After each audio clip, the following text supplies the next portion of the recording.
अस्सलामुअलैकुम दोस्तों। आज हम दहेज की जो रिवायत हमारे समाज में बनी हुई है उस पर बात करेंगे। हमारे देश में औरतों की इतनी ख़राब हालत होने के पीछे एक बहुत बड़ी वजह है दहेज का ये रिवाज। सिर्फ इसी रिवाज की डर की वजह से हमारे देश में लाखों लड़कियों को माँ के पेट में ही मार डाला जाता है और जो गलती से पैदा हो जाती हैं वो जहन्नुम की जैसी ज़िंदगी जीने के लिए मजबूर होती हैं। सोचकर देखा जाए तो एक इसी दहेज के रिवाज की वजह से ही हमारे समाज की बेटियों को हर क्षेत्र में दबाया जाता है। और ये तमाशा देखिए कि लड़की वाले ही लड़के को भरपूर दहेज भी दें और फिर अपनी बेटी को अघोषित रूप से 24 घंटे की नौकरानी बनाकर लड़के वालों को दे दें, फिर भी रौब और अकड़ लड़के वाले दिखाएं और लड़की वाले उसके आगे झुके रहें। ये होता है हमारे समाज में। शादी से पहले माँ बाप के कंधों का बोझ होने की एक इन्फीरियॉरिटी लड़कियों के मन में बैठा दी जाती है और शादी के बाद कम दहेज लाने को लेकर ससुराल में मिलने वाली मानसिक और शारीरिक प्रताड़ना को परिवार की मान मर्यादा बनाए रखने के लिए झेल कर चुप रह जाने को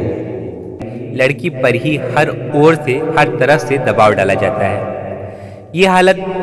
सिर्फ गांव कस्बों की कम पढ़ी लिखी लड़कियों की ही नहीं बल्कि बड़े शहरों की हाईली एजुकेटेड और मॉडर्न लड़कियों की भी परिवार और समाज के दबाव में यही हालत होती है। लेकिन बात अगर थोड़ी शारीरिक और मानसिक प्रताड़ना के बाद खत्म हो जाती तब भी गनीमत थी, पर ऐसा होता नहीं है। अक्सर दहेज हत्या, बहू को जलाकर मार डालने के मामले ग्रामीण भारत में भी सामने आते रहते हैं, जबकि शहरी समाज में दहेज प्रताड़ना के बहुत सारे केसेस अदालतों में लंबित रहते हैं। ये दहेज का दानव तब तक हमारी बेटियों को खाता रहेगा जब तक हम इस समाज से दहेज के लालच का पूरी तरह से खात्मा न कर डालें।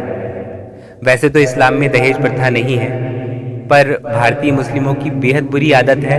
कि वो इस्लाम की अच्छाइयों को अपनाकर दूसरों के लिए एक मिसाल बनने की बजाय खुद ही दूसरों की बुराइयों को अपनाकर खुद बुरे बन जाते हैं। अभी तक तो मुसलमानों में दहेज के अपनी मर्जी से लेन देन के अलावा दहेज की मांग के मामले नहीं पाए जाते हैं या बहुत कम पाए जाते हैं। जो बिल्कुल जाहिल लोग हैं उनमें पाए जाते हैं। देखने पर यह लगता है कि इस्लाम से दूर भागने के मुसलमानों के लक्षण ऐसे ही रहे और मजहब के रहनुमा अब भी सोए रहे तो वो वक्त दूर नहीं जब दहेज के लिए मुसलमान लड़कियों को भी जलाया जाने लगेगा और मुसलमान भी अपनी बेटियों को माँ के पेट में ही मारकर वापस उसी कुफ्र पर पहुँच जाएंगे जहाँ से उठाकर नबी सल्लल्लाहु अलैहि वसल्लम उन्हें इंसानियत की मेराज पर लाए थे। बुखारी शरीफ की किताब 62 यानी कि निकाह की किताब की हदीस 29 में बहुत ही विस्तार से बताया गया है कि हज़रत उर्वा रज़ी अल्लाहु अन्हु ने अम्मी आयशा रज़ी अल्लाहु अन्हा से सूरह निसा की आयत अगर तुम्हें डर हो कि तुम उनके साथ इंसाफ नहीं कर सकोगे तो फिर उनसे विवाह मत करो, इसके नाजिल होने की वजह पूछी तो माँ आयशा रज़ी अल्लाहु अन्हा ने बताया कि ये आयत यतीम लड़कियों के जो हिफाजत करने वाले मुहाफिज लोग होते हैं, जो मर्द होते हैं, उनके लिए नाजिल हुई है, जो उन लड़कियों से लगाव की वजह से नहीं, प्यार की वजह से नहीं, बल्कि उनकी सुंदरता का रस लेने के लिए और उनकी धन संपत्ति, उनकी जायदाद हड़पने की फिराक में उनसे शादी करना चाहते थे। साफ था कि वो उन लड़कियों की जायदाद हड़पने और उन लड़कियों की खूबसूरती से मन भर जाने के बाद उन लड़कियों को उनका अधिकार भी न देते और उन लड़कियों से बुरा व्यवहार भी करने लग जाते। तो अल्लाह ने इस कपटपूर्ण भावना से किसी भी औरत से विवाह करने से आदमी को रोका है और उस लड़की से बजाय किसी और लड़की से शादी करने का आदेश मुसलमान को दिया है कि अगर तुम्हारे मन में लालच आ रहा है तो तुम उससे शादी मत करो, तुम्हें उसको छोड़कर किसी और लड़की से शादी करनी चाहिए। बुराई को अपने मन में पैदा होने से पहले ही उसे मार दो। यानी लड़कियों से ढेर सारा दहेज मिलने का लालच या उनकी खूबसूरती पर, महज खूबसूरती पर फिदा होकर शादी करने की इजाज़त मुसलमान को नहीं। इसी तरह एक हदीस शरीफ है कि नबी करीम सल्लल्लाहु अलैहि वसल्लम ने फरमाया कि जो इंसान किसी औरत से सिर्फ उस औरत की ताकत, यानी कि वो औरत मजबूत स्थिति में है, कारोबारी है, उसकी समाज में अच्छी पैठ है, उस ताकत की वजह से उससे शादी करना चाहता है। उस औरत की जो ऊंचा स्टेटस है उसको पाने के लिए शादी करना चाहता है, और वो इंसान जो है वो खुद निचले स्तर का हो, खुद उसकी हैसियत कम हो, तो अल्लाह उस इंसान के केवल अपमान में ही बढ़ोतरी करता है। और जो इंसान केवल किसी स्त्री की जायदाद मिलने के लालच में उससे विवाह करता है, तो अल्लाह उसे केवल गरीब बनाता चला जाता है। और जो इंसान सिर्फ किसी औरत की खूबसूरती की वजह से उससे शादी करता है, तो अल्लाह सिर्फ उसमें बदसूरती में ही बढ़ोतरी करता है। लेकिन जो इंसान अपनी आँखों को सुरक्षित करने के लिए, यानी कि बदकारी से बचने के लिए, अपने आप को पाक रखने के लिए शादी करता है और अपनी पत्नी के साथ रहम का और भलाई का सुलूक करता है, तो अल्लाह आशीर्वाद देकर उस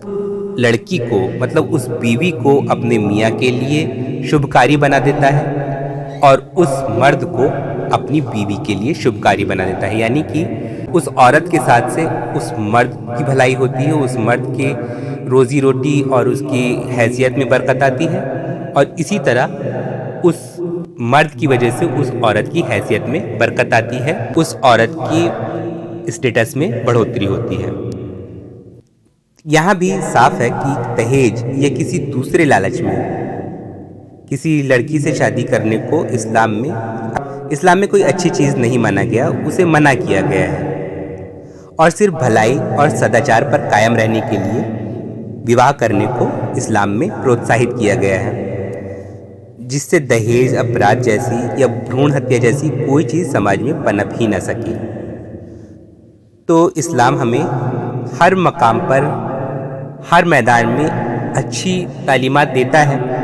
ज़रूरत बस ये है कि हम इन तालीमात को देखें, समझें, जानें, इनके बारे में बात हो, और जब इन तालीमात को मुसलमान जाने तो इन पर अमल करने की कोशिश करें, जिससे एक बेहतर समाज बन सके। एक बात और बता दूं, हमारे भारतीय समाज में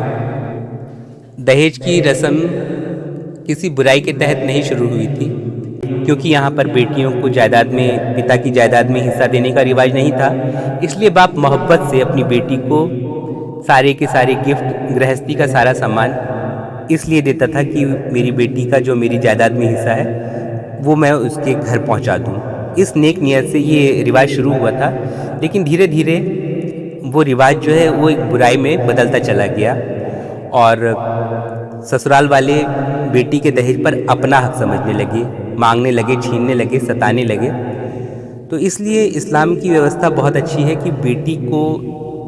बाप की जायदाद में एक पुश्तैनी हिस्सा मिलता है। वो हिस्सा ये चाहिए कि बाप जो है वो अपनी बेटी के नाम करे, दहेज ना दे, और बेटी की स्थिति अपने बाप की जायदाद में मिले हिस्से की वजह से हमेशा ज़िंदगी भर मजबूत रहेगी। और अगर खुदा न ख्वास्ता उसका मर्द उसे छोड़ दे या फौत हो जाए, तब भी उसकी ज़िंदगी डामाडोल नहीं होगी। और दहेज के बारे में तो पहले ही बता चुका हूँ, जब इसका लालच ख़त्म हो जाएगा, उम्मीद ख़त्म हो जाएगी, इसकी बात ही नहीं छिड़ेगी, तो बेटियों को सताना भी धीरे धीरे कम हो जाएगा। शुक्रिया।